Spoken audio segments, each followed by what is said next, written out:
오늘 우리에게 주신 하나님의 말씀 보도록 하겠습니다. 오늘 우리에게 주신 하나님의 말씀은 사도행전 18장 18절에서 23절까지 말씀입니다. 사도행전 18장 18절에서 23절까지 말씀입니다.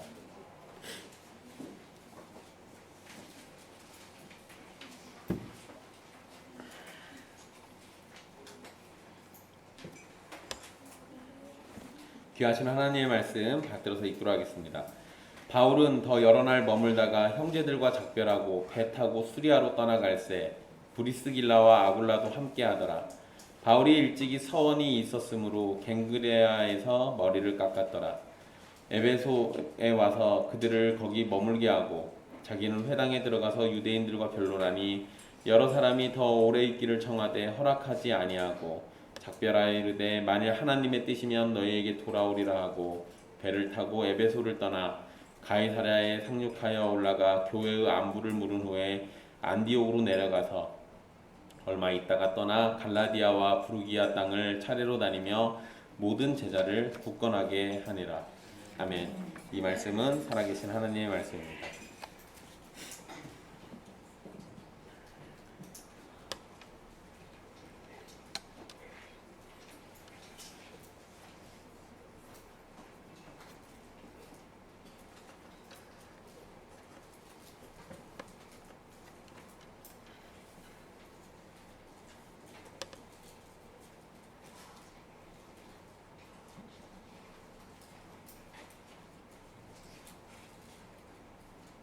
승원이가 저 쳐다보라고 지금 기다리고 있는 거예요. 지난 시간 바울이 유대인들의 고발로 갈리오에서 끌려갔다가 오히려 갈리오에게 끌려갔다가 오히려 무죄로 풀려나고 합법적으로 복음을 전할 수 있게 된 상황을 살폈습니다. 우리의 대적은 오히려 가까운 사람이 될 수도 있고 우리의 친구는 오히려 먼 사람이 될 수도 있습니다. 하나님의 일하심은 우리의 예상을 뛰어넘고 우리는 하나님의 다스리심 안에서 보호와 위로를 얻을 수 있습니다. 오늘 말씀은 바울이 수리아로 떠나면서 시작됩니다. 바울은 갈리오 법정에서 나온 이후로 며칠을 더 있다가 수리아로 떠나게 되는데요. 이렇게 고린도를 떠날 때는 바울의 결정을 따르며 떠나게 됩니다. 이전에는 어려움을 겪고 난 이후로 떠나거나 그곳에서 도망치듯이 떠났던 경우들이 대부분이었습니다.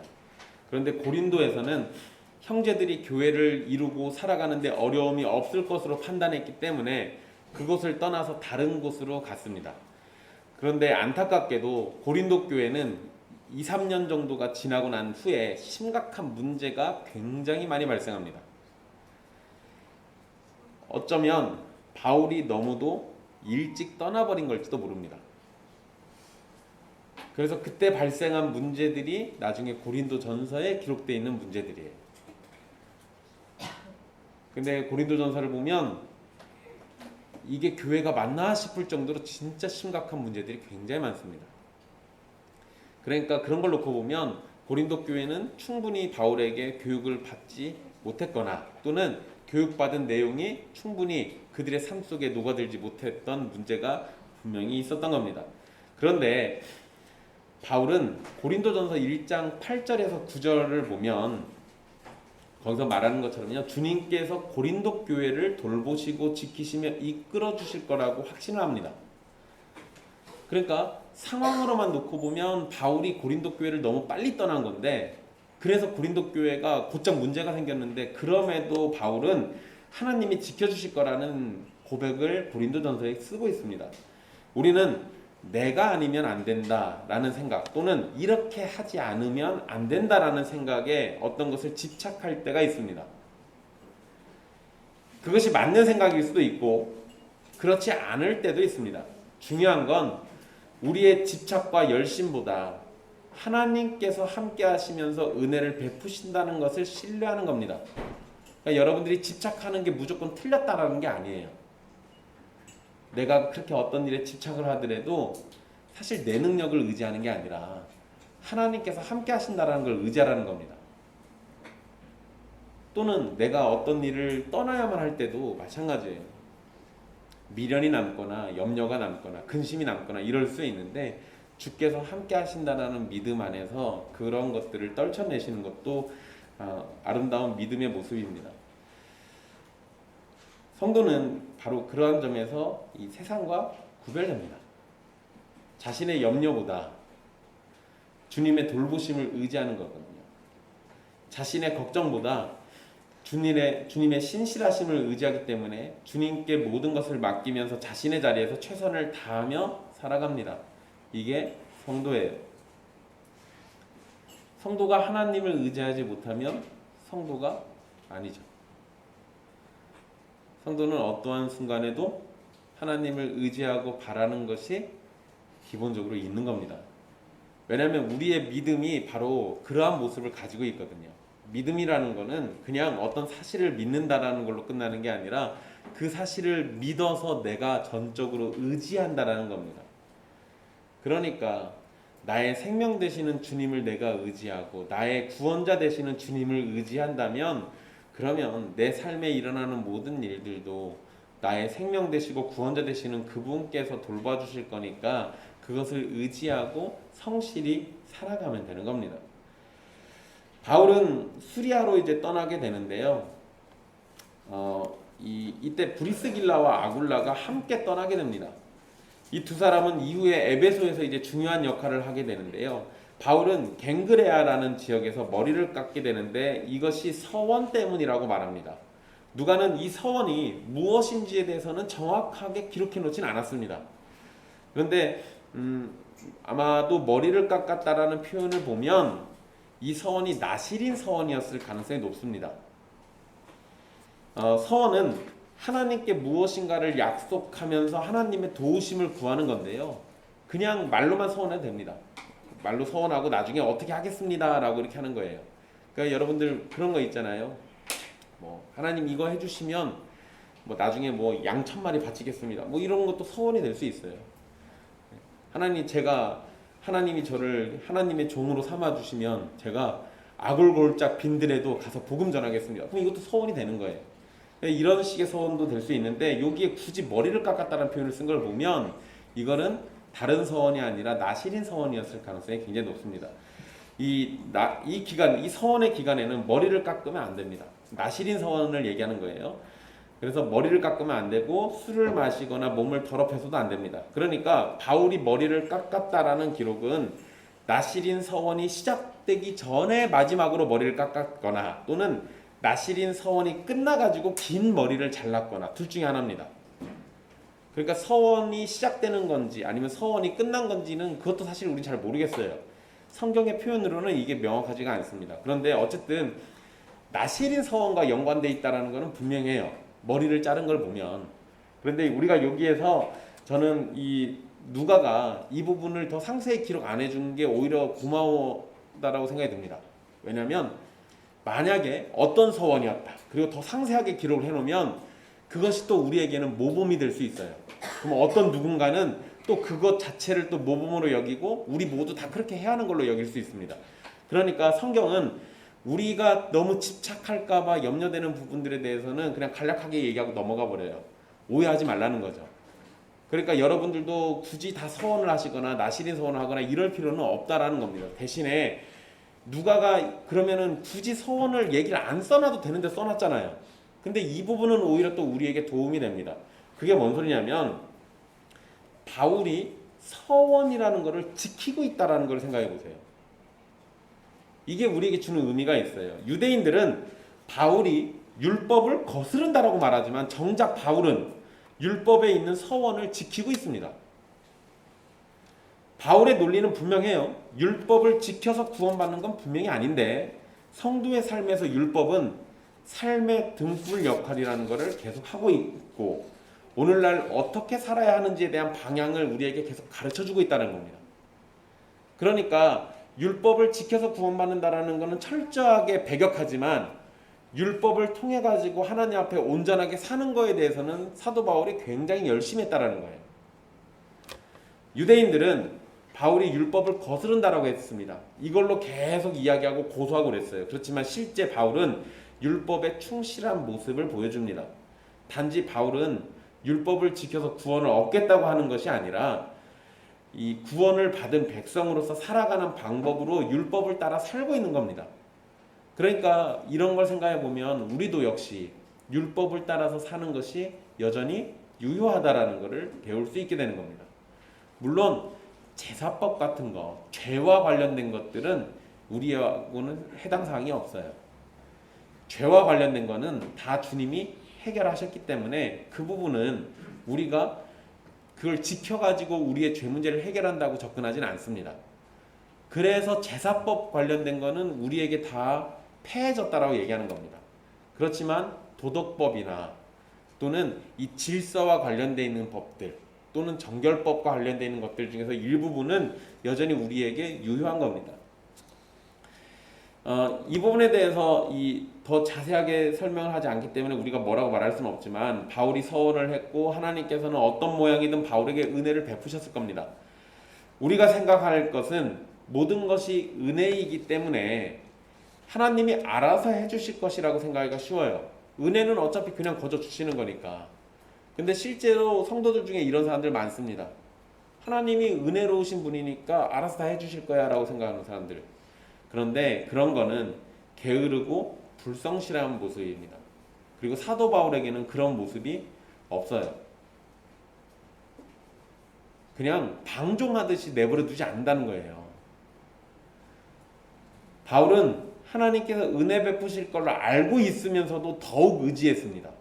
그리고 그 앞에서 신실한 모습으로 살아가려고 부단히 노력했어요. 이건 지극히 당연한 겁니다.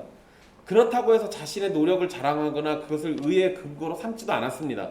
그저 하나님께서 은혜 베푸신 것을 노래할 뿐이에요. 이게 신자입니다. 이게 신자예요. 지극히 당연한 거죠. 여러분, 우리가 주일날 예배를 드리지 않으면 지옥 갑니까? 그러진 않아요.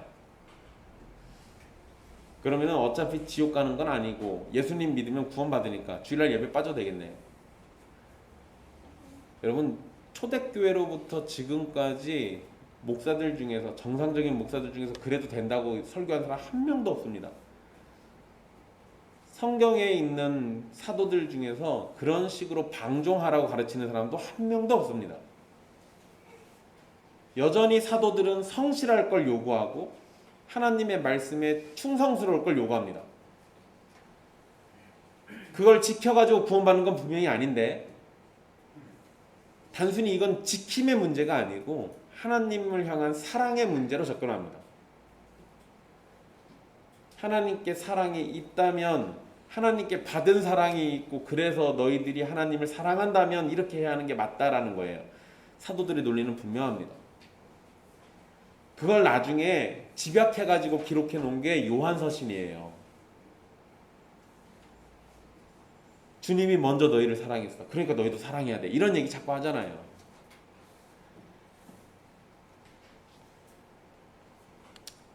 사도 바울과 같은 모습, 그런 건 우리 안에서도 나타나야 할 모습입니다. 우리는 하나님의 은혜를 구하고 그 앞에서 신실하고 거룩한 모습으로 서 있기를 힘써야 합니다. 그것이 우리의 힘으로 되지 않기 때문에 계속해서 하나님의 은혜를 구하는 것이고 하나님은 도우시는 팔로 우리를 더욱 건강한 신자로 자라게 해주시면서 은혜가 은혜되도록 만들어주시는 겁니다. 그러니까 사실 하나님은 은혜를 예수 그리스도 안에서 우리에게 넘치도록 주실 겁니다. 이미 넘치도록 주고도 있으시고요. 그런데 그것 때문에 방종하지 마십시오. 게으르지도 마세요. 그건 주님이 원하시는 모습이 아닙니다.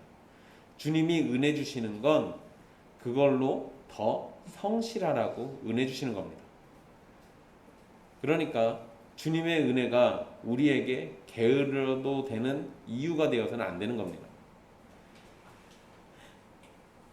바울은 에베소에 도착한 후에 아굴라와 브리스길라를 에베소에 머물게 합니다. 그리고 자신은 회당에서 유대인과 변론하면서 전도를 했습니다. 그리고 아굴라와 브리스길라가 이 에베소에 머물 수 있었던 걸 보면요, 이건 아마도 그들이 그곳에서 집을 구했거나 또는 원래부터 거기에 집이 있었을 겁니다. 그러니까 아굴라와 브리스길라는 돈이 좀 많은 사람인 거예요. 그러니까 그런데 아굴라와 이 아굴라와 브리스길라를 거기에 두게 되는데요. 이곳에서 이제 바울은 아굴라와 브리스길라만 남겨두고 떠나게 됩니다. 그리고 아굴라와 브리스길라는 에베소에 남아가지고 그곳에서 이제 계속 복음을 전하는 역할을 해요. 그러니까 장막 깃는 일도 하고 복음 전하는 역할도 계속하는 겁니다.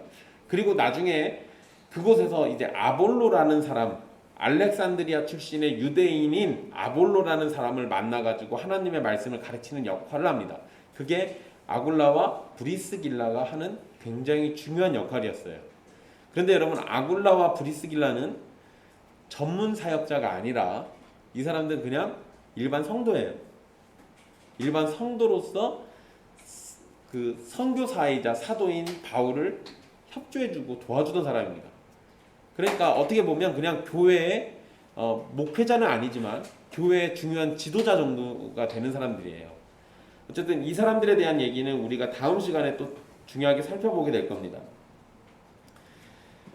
그런데 여러분, 여기에서 이 다음 시간에 우리가 살펴볼 말씀에서 보면 아볼로에게 이 말씀을 가르쳐주는 사람이 아굴라와 브리스길라거든요.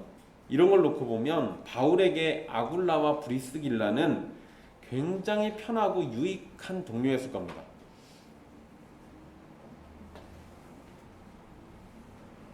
아볼로라는 사람은 성경에 능통했다라고 성경이 표현하는 사람이에요. 그런데 그런 사람을 데려다가 성경을 가르쳐줄 정도니까 능통한 사람보다 더 능통한 사람이잖아요. 그럼 여러분, 목사 입장에서 생각해 보세요. 이런 성도들을 놓고 가는 게 좋겠습니까? 데리고 다니는 게 좋겠습니까? 이런 성도들은요, 수족처럼 부리면서 데리고 다니면 얼마나 편하겠어요. 가가지고 저기 가서 전도해, 저기 가서 말씀 가르쳐줘, 이거 하면 얼마나 편하겠어요. 그런데 사도 바울은 그 에베소에 아굴라와 브리스길라 그냥 남겨두고 갑니다. 사실 함께 같이 일할 수도 있고 같이 다니면서 복음을 전할 수도 있습니다. 직업도 같았죠. 장막 깃는 일을 같이 했으니까. 마음도 같이 통하고 같은 믿음의 한 형제와 자매이니까 굉장히 서로에게 위로가 되는 관계이기도 했을 겁니다. 선교지를 다니는데 거기에서 위로를 얻을 수 있는 존재가 있다라는 거 굉장히 큰 거거든요. 여러분, 김기환 목사가 태국에 가 있잖아요. 제가 잊을만 하면 저한테 영상 통화가 옵니다. 제가 원래 사람들한테 별로 관심이 없어요. 그래서 저한테 왜 전화 안 하냐요. 저는 공평하게 아무에게도 전화 안 합니다. 그래서 제 주변 친구들이나 저한테 먼저 전화 받는 일은 거의 없어요. 사람이 죽지 않는 이상 제가 잘 전화 안 합니다. 저한테 형 잘 지내냐고 한 번씩 전화가 와요. 저한테 전화 올 때 표정이 어떨 것 같습니까? 많이 힘들어 보여요. 힘들고 지쳐 보입니다. 그래서 전화할 때마다 저한테 태국 언제 오세요? 라고 노래 부릅니다. 9월달 중에는 오라고 그러는데 9월이나 10월달 중에 비행기 타고 한번 가긴 할게요. 근데 여러분, 왜 저한테 자꾸 와달라고 할까요? 네, 힘드니까. 마음의 위로가 필요하니까. 마음이 통하는 사람이 옆에 잠깐이라도 있었으면 하니까. 그래서 거기 잠깐 좀 와달라고 자꾸 얘기하는 거예요. 거기 와가지고 자기들 사는 것도 봐주기도 하고 또 와서 자기들과 얘기도 나누면서 그게 그리운 거죠. 그러니까 여러분, 이렇게 생각해보면요, 바울이 이렇게 맘 통하는 사람은 어디서 찾아볼 수 있겠습니까? 같이 일하는 사람들 찾아볼 수 있을까요? 아니요. 아굴라와 브리스길라 같은 사람들을 놓고 가는 거는 이건 손해예요. 데리고 다녀야지. 그러잖아요. 지난주에 페이스북에서 막 어떤 목사 때문에 좀 많이 시끄럽습니다. 좀 굉장히 유명한 목사인데 그분이 명성교회 가서 거기 설교를 했더니 그 설교했다고 아주 페이스북에서 쳐 죽일 놈이 돼가지고 난리가 아니었어요. 사람들이 하도 뭐라고 하길래 제가 그 설교를 들어봤습니다. 근데 그냥 평범한 설교였어요. 근데 그 설교에서도 재미난 표현이 나와요. 이 목사가 원래 저쪽 서울 경기도권에서 사역을 하다가 울산으로 내려갔어요. 거기에서도 개척해가지고 있다가 개척한 교회를 놓고 울산에 새로 개척을 합니다. 근데 갈 때 어떤 형제 하나를 데리고 가요. 그 형제가 직장도 때려치고 같이 내려간다고 울산에 집을 잡으려고 그렇게 했더라고요. 그래서 결국은 같이 데리고 갔다 뭐 이런 얘기를 해요. 여러분, 바울을 놓고 보면 그 형제 데려가면 안 되는 거였어요. 내가 마음이 맞고 뜻이 맞는 사람이 있다 하더라도 데리고 가는 게 아니라 놓고 갑니다. 바울은 왜 그랬을까요? 그 부분을 한번 생각해 봐야 돼요.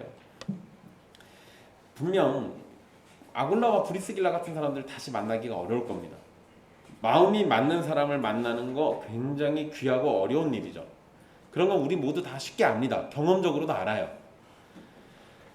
조금만 가까워졌다고 생각이 들어도 아주 조금 다른 점이 있거나 나와 어긋나는 것이 하나만이라도 있으면 가까워졌던 관계가 쉽게 박살나버리고 깨져버립니다.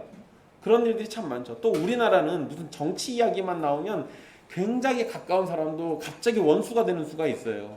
지역적인 이야기가 나오면 갑자기 그럴 수도 있습니다. 그러다 보니까요, 마음이 맞으면서도 서로 조심하게 되고 서로 함부로 그걸 건드리지 않으려고 마음을 신경을 단단히 쓰거나 이런 일들이 계속 벌어지죠. 함께 밥을 먹고 놀러 다니면서 좋은 관계를 맺었어도요, 그런 관계가 계속 유지되는 것은 사실은 아주 어렵습니다. 그러니까 이런 걸 생각해 보면 바울에게 있어서 아굴라와 브리스길라는 참 편하고 유익한 관계였을 겁니다. 일하는 것도 똑같았고 같은 믿음 안에 있었고 거기다가 말씀도 정말 잘 알아요. 그리고 나중에 표현을 보면 바울을 위해서 목까지 내놓을 만큼 이 사람들 굉장히 헌신적이었던 사람들이에요. 그런 걸 놓고 보면 이런 사람을 놓고 간다? 아니요, 이거 좀 이상하잖아요. 그런데 이런 사람들을 만나는 것도 힘들고 어려운 일이기 때문에 앞으로 사역하고 다닐 때도 그냥 데리고 다니면 참 좋았을 건데 바울은 이 부부를 에베소에 남겨두고 갑니다. 바울이 이 둘을 남겨두는 것은 에베소에 있는 형제들을 위해서 그렇게 했을 겁니다. 그거 말고는 답이 없어요. 바울은 에베소에 있는 동안 회당에서 복음을 전했고 그 결과 여러 사람이 바울에게 남아주기를 원했습니다. 그런데 바울은 작별 인사를 하면서요, 하나님의 뜻이 있으면 다시 돌아올 거다라고 얘기합니다. 그리고 에베소를 떠나게 돼요. 이때 두 사람을 남겨두고 떠났습니다. 바울이 왜 서둘러서 떠났는지는 확실히 알 수는 없습니다. 성경이 뭐라고 표현 안 해요. 그렇지만 바울은 에베소의 형제들을 사랑했습니다. 그래서 자신에게 유익한 두 사람을 남겨두고 떠났습니다. 바울은 자신보다 형제들을 더 사랑했고 교회를 더 사랑했고 하나님의 나라를 더 사랑했어요. 그러니까 내가 편리한 것보다 하나님을 위해서 선택을 하고 있는 거예요. 이런 게 우리에게도 필요한 거죠. 자신의 유익보다 이웃의 유익을 구하는 선택을 하고 있는 겁니다. 그런데 이런 선택은 일반인들에게는 기대하기가 어려워요. 그런데 하나님의 백성이라면, 하나님께서 도움을 주실 것을 아는 백성이라면, 이러면 얘기가 좀 달라지겠죠. 바울이 급히 떠나야만 했던 것이 서원과 관련된 것인지 아니면 절기에 예루살렘에 올라가려고 했던 것인지는 이거 사실 명확하진 않습니다. 그렇지만 바울은 에베소 사람들이 좋게 생각하고 더 오래 있기를 청해주는 상황 속에서 떠났습니다. 이거 좀 약간 얘기가 좀 이상하거든요. 여러분, 우리 목사님들이 교회를 이렇게 옮기실 때가 있잖아요. 그죠? 근데 목사님들이 교회를 옮기실 때는 거의 대부분 거기에서 이제 더 할 게 없거나, 좀 나쁘게 얘기하면 미천이 떨어졌거나, 아니면 거기에서 문제가 발생했을 때, 누구 때문에 거기에서 더 지내기가 어려워졌을 때, 이럴 때 보통 떠납니다. 좀 안타깝죠, 이렇게 보면. 근데 굉장히 성도들이 막 애걸복걸하면서 다리를 붙잡는데 떠나는 일은 거의 없어요. 근데 지금 사도 바울은 상황이 약간 그렇습니다. 계속 남아주기를 바라고 있는데 떠났어요. 그러면서 하나님의 뜻이 있다면 다시 돌아올 거라고 이렇게 얘기하거든요. 그렇다면 지금 떠나는 것도 하나님의 뜻과 관련이 있다는 걸 알 수 있습니다. 바울에게 있어서 오래 있기를 청해주는 에베소 사람들이 굉장히 반가웠을 겁니다. 그리고 그들의 요청은 굉장히 달콤했을 거예요. 더 남아서 더 들려주세요. 더 우리와 함께 해주세요. 이런 얘기를 하는데 얼마나 좋았겠습니까?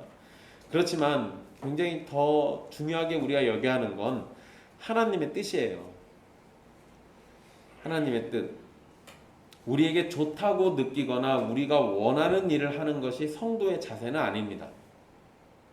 우리는 이런 일을 너무 쉽게 자기 기분 따라서 판단하거든요. 근데 그러면 안 돼요. 우리가 원하는 일을 하거나 우리가 원하는 것을 쫓아가는 것, 그것이 옳을 수도 있지만 때로는 내가 원하고 내가 좋다고 생각하는 것보다 하나님의 뜻을 따라서 행동하고 살아가는 게 훨씬 더 중요합니다.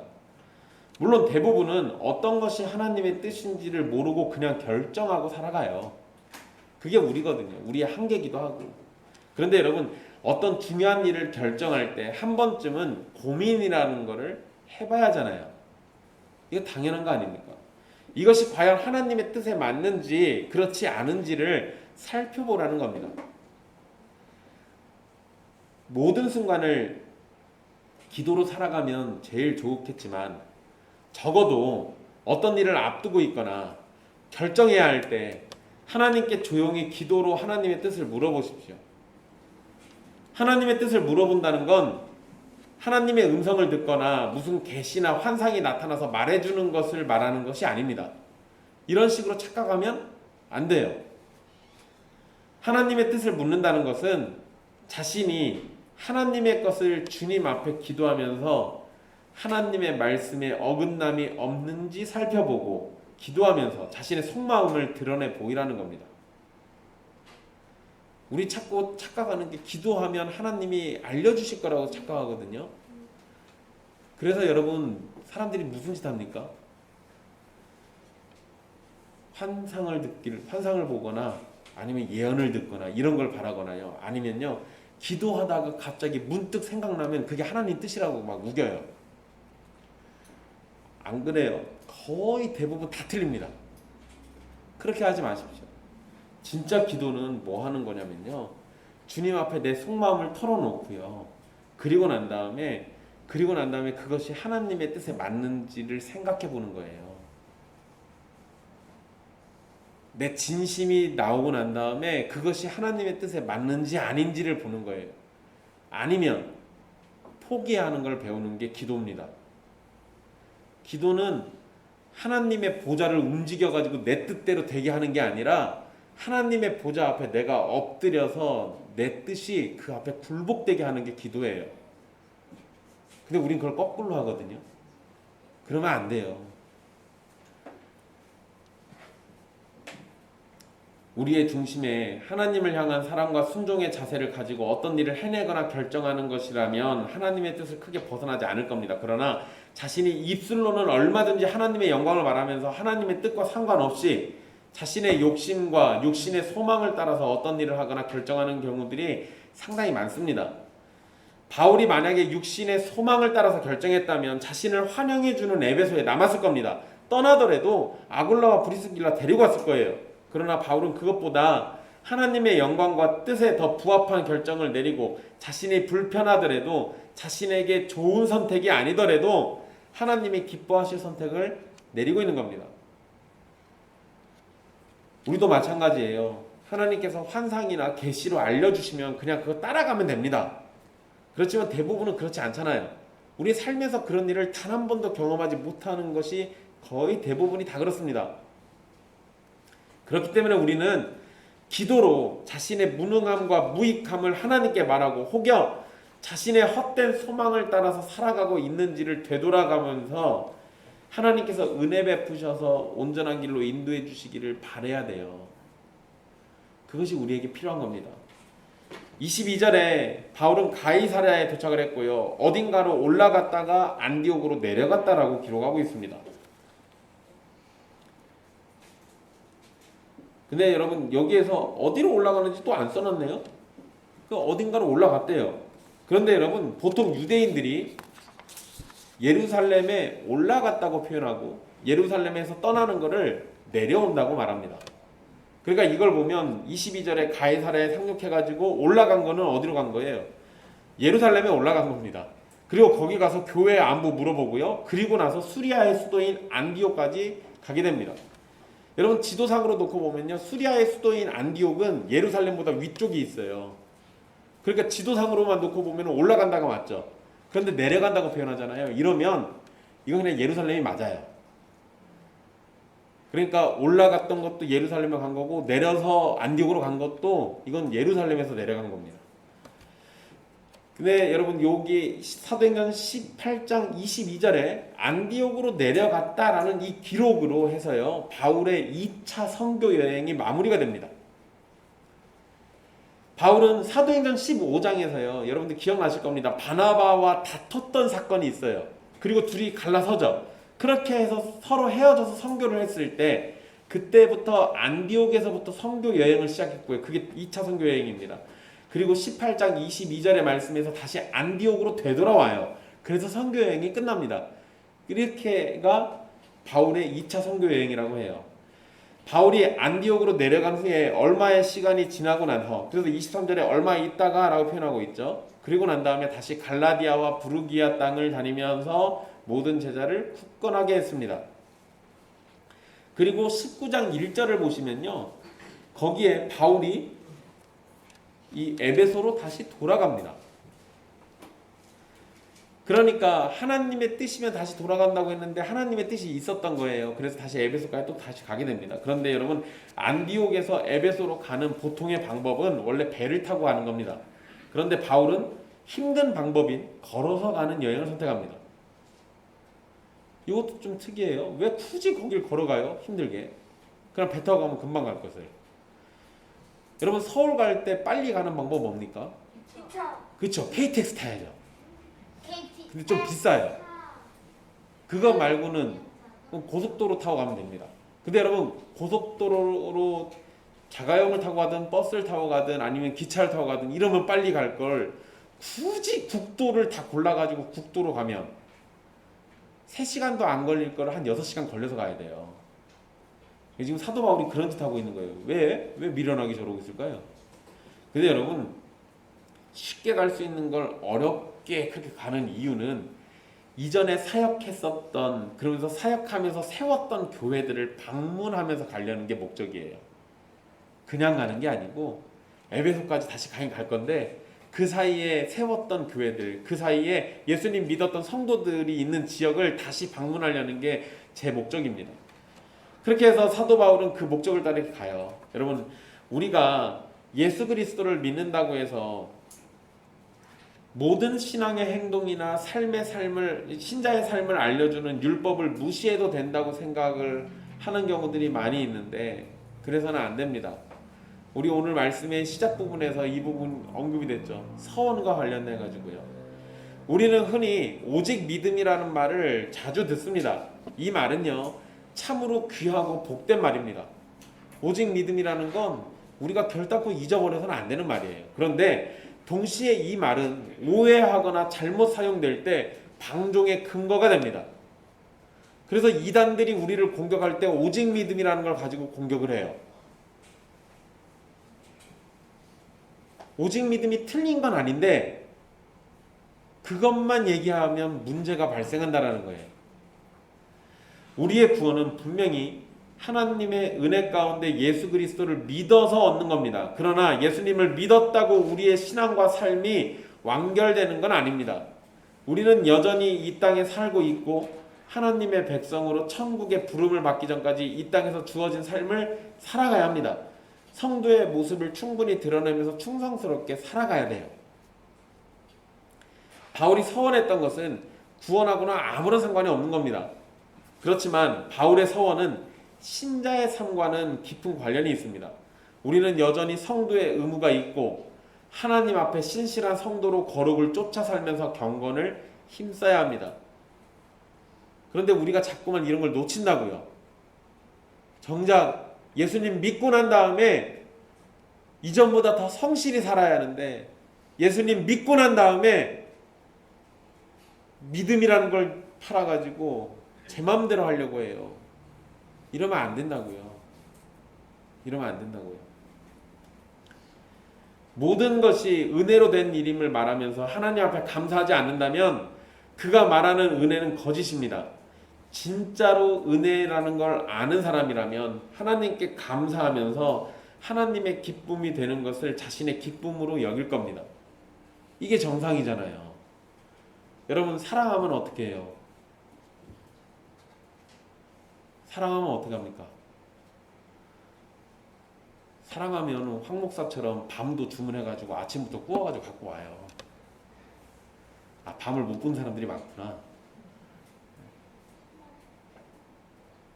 그거 주문할 때 여러분들하고 나눠 먹을 거 생각하니까 신나가지고 좀 더 많이 주문했습니다. 어저께 저녁에 와서 제가 한 봉지 먼저 꺼내가지고요, 집에서 구웠어요. 구워가지고 열심히 깠습니다. 우리 아들들 먹이려고. 안 먹더라고요. 그래서 다 우리 엄마 줬습니다. 여러분, 사랑하면 사랑하는 게 감춰지지 않아요. 좋아하는 건 감춰질 수 있는데 사랑하는 건 감춰지지가 않습니다. 어떤 식으로든 표현돼요. 그러잖아요. 여러분들이 하나님을 사랑한다고 얘기하면, 하나님을 사랑한다라는 게 진짜라면 그게 표현돼야 맞는 거 아닙니까? 그러잖아요. 그게 정상인데 우리는 그 표현이 이상하게 안 나와요. 왜곡되거나 내가 편리할 때만 사랑하거나 이러면 안 된다니까요.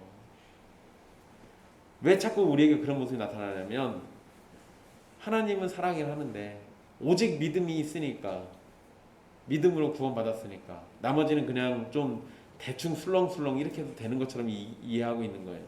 근데 여러분, 그런 식의 이해는 구원파들이나 하는 거예요. 그런 식의 이해는 참 신자들이 가지는 이해가 아닙니다. 진짜 신자는 술렁술렁 하나님을 사랑하지 않아요. 진짜로 사랑하면 전심으로 사랑하죠. 그게 정상입니다. 마땅히 우리가 해야 할 일이 있다면 그것을 통해서 구원을 얻으려는 생각은 하지 않고, 마땅히 해야 할 일을 하면서 우리는 그저 주님의 은혜로 된 일이고 주님의 은혜가 아니면 아무것도 아님을 고백하고 무익한 종이 그저 할 일을 했을 뿐이라고 말할 겁니다. 이게 신자들의 모습이죠. 복음은 성도를 방종으로 살도록 만들지 않습니다. 진짜 오직 믿음은 우리가 게을러지도록 만들지 않아요. 우리의 믿음은 우리를 마음대로 살라고 말하지 않습니다. 진정한 복음은 예수 그리스도 안에서 그리스도의 멍에를 짊어지면서도 기쁨을 노래하게 합니다. 멍에가 없는 게 아니라 멍에가 있다고요. 율법의 저주라는 그 멍에가 치워졌을 뿐이지 우리에게는 그리스도의 멍에가 여전히 있어요. 그런데 여러분, 율법의 멍에는 우리를 짓눌러서 정죄하지만 그리스도의 멍에는 우리를 성장시키고 자라게 합니다. 그러니까 그리스도의 멍에가 우리에게는 기쁨이 될 수밖에 없어요. 우리가 자라니까. 그 멍에를 짊어지면 짊어질수록 우리가 성장하고 경건해지고 거룩해지니까. 그러니까 그걸 짊어지는 게 즐거워져야 한다고요. 근데 여러분, 그리스도의 멍에를 지는데 짜증나거나 싫거나 귀찮거나 이러면 뭐가 문제인 겁니까? 나와 그리스도의 관계가 문제인 거예요. 내가 그리스도를 사랑하면 그리스도의 멍에가 귀찮거나 짜증날 리가 없습니다. 사랑하지 않으니까. 그러니까 그 멍에가 나에게 주어졌을 때 그게 싫은 거죠. 결국에는 또 사랑의 문제인 거예요.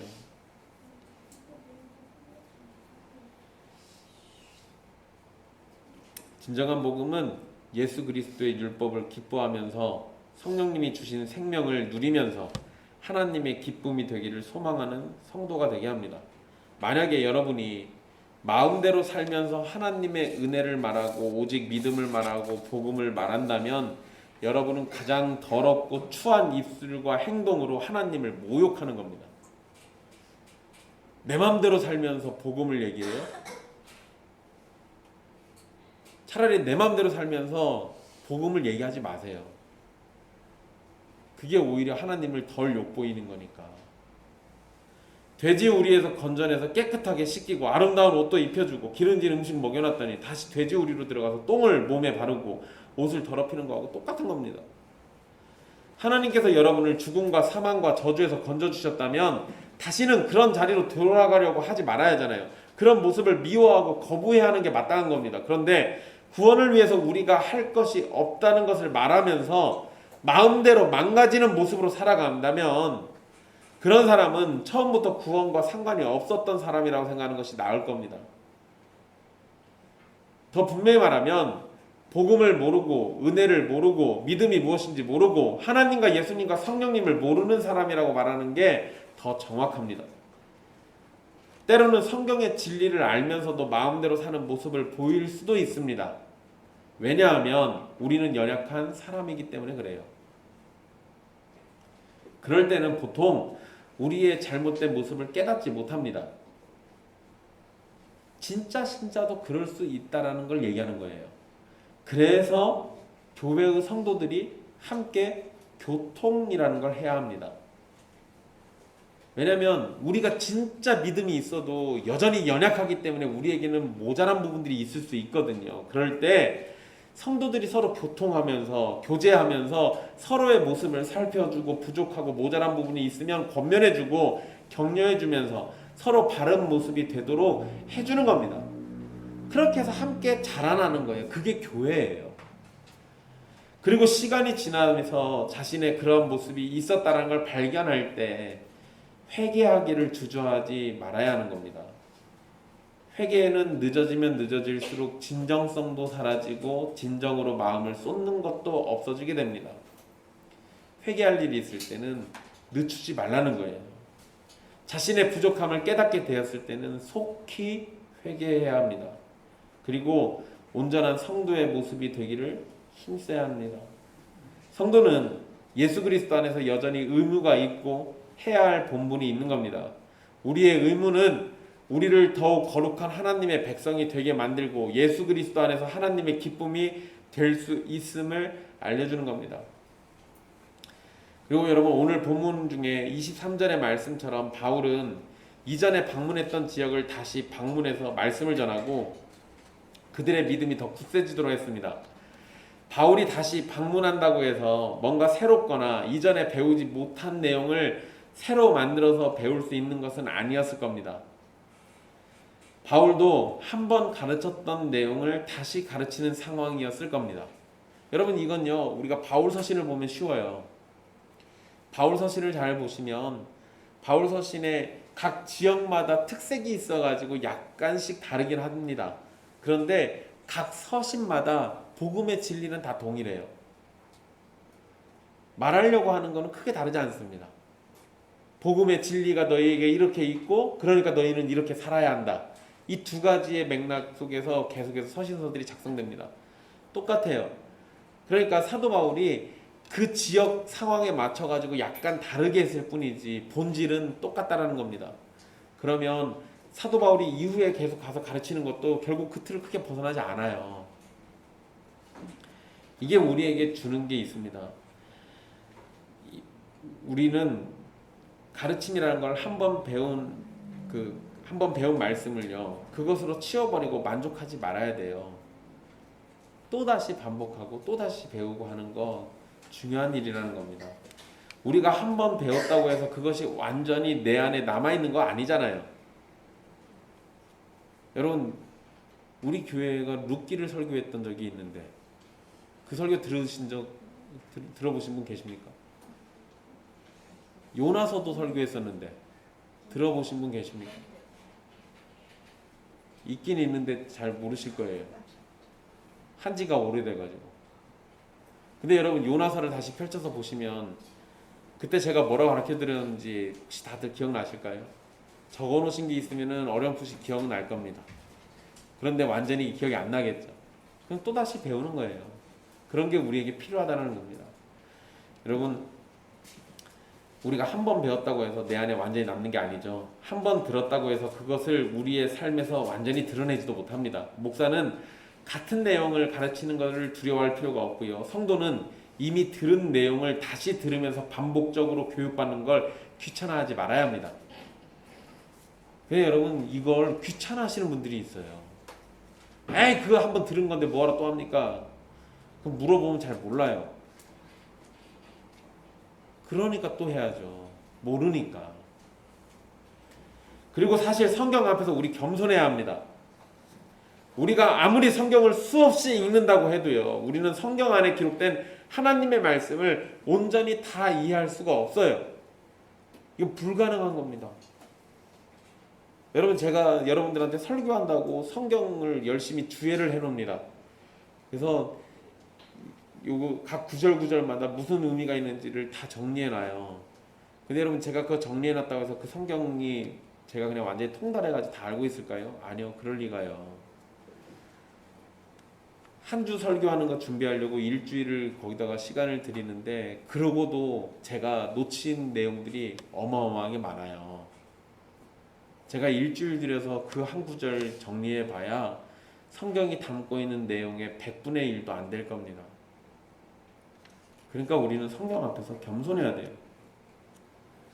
여전히 우리는 부족하고 연약하고 지혜가 없습니다. 이걸 인정하시라는 거예요. 그러니까 반복해서 읽고 반복해서 들으면서 하나님의 말씀이 우리의 지식과 삶을 채우기를 힘써야 하는 겁니다. 그렇게 채워가는 말씀이 우리 안에 역사할 때 우리는 성도에 마땅한 의무를 해내는 길을 찾게 될 것이고 성경 안에서 하나님의 뜻이 무엇인지를 더 확실하게 배워가게 되는 겁니다. 사랑하는 형제자매 여러분, 우리가 구원을 받는 것은 너무도 확실하게 예수 그리스도를 믿음으로 받는 겁니다. 이것은 하나님의 선물이고 은혜로부터 시작된 일이라는 것도 분명합니다. 그래서 우리는 우리의 구원으로 우리를 자랑하는 것이 아니라 삼위 하나님을 자랑하고 즐거워하는 겁니다. 그러면서 동시에 우리를 성도로 부르시고 거룩한 백성으로 살도록 하신 하나님의 뜻을 따라서 거룩한 백성다운 삶을 살아가야 합니다. 바울이 서원을 수행하면서 하나님 앞에서 거룩한 백성으로 살아가기를 힘썼던 것처럼 그렇게 살아가라는 거예요. 또한 우리의 유익과 나의 즐거움을 우선적으로 생각하는 미련한 사람이 되지 않기를 소망하십시오. 나보다는 남의 유익을 더 생각하고 나의 즐거움보다는 우리의 즐거움을 찾고 하나님의 기쁨을 찾는 성도가 되십시오. 이걸 자꾸 놓치면 우리는 지금 이 세상 사람들과 크게 다를 바가 없습니다. 여러분 사실 10수년 됐어요. 전 세계의 흐름이 자기중심적으로 바뀌어갑니다. 그게 너무 지배적이에요. 지금 우리가 살고 있는 시대는 너무나도 지극히 자기만을 사랑해요. 자기중심적이죠. 내가 원하는 걸 하려고 하고 내 뜻대로만 살려고 하고. 근데 여러분 하나님이 자기중심적으로 살라고 이 세상 만들어 놓으신 게 아니에요. 잘 생각해 보십시오. 아담 짓고 난 다음에 곧장 하와 주시잖아요. 왜? 혼자 있는 거는 보기 흉하다니까요. 하나님이 선하게 창조하신 그 창조 세계를 흉하게 만드는 게 혼자 있는 거라고요. 그래서 하나님은 가정도 주시고 교회도 주시고 우리라는 공동체를 주셨던 거예요. 혼자만을 위해서 사는 게 아니라 우리를 위해서 살고 그 우리를 주신 하나님을 위해 살라고. 그러니까 여러분들의 관심이 어디로 가야 하는지를 더 중요하게 생각해 보십시오. 육신의 소욕, 육신의 탐욕 이런 것이 여러분을 주관하지 못하도록 하나님의 말씀을 가까이 하고 배움의 자리에 함께하는 것을 즐거워하십시오. 말씀을 들으면서 성령님의 도우심을 구할 때 여러분은 조금씩 거룩한 백성으로 자라가게 될 것이고 하나님의 기쁨이 될 겁니다. 기도하겠습니다.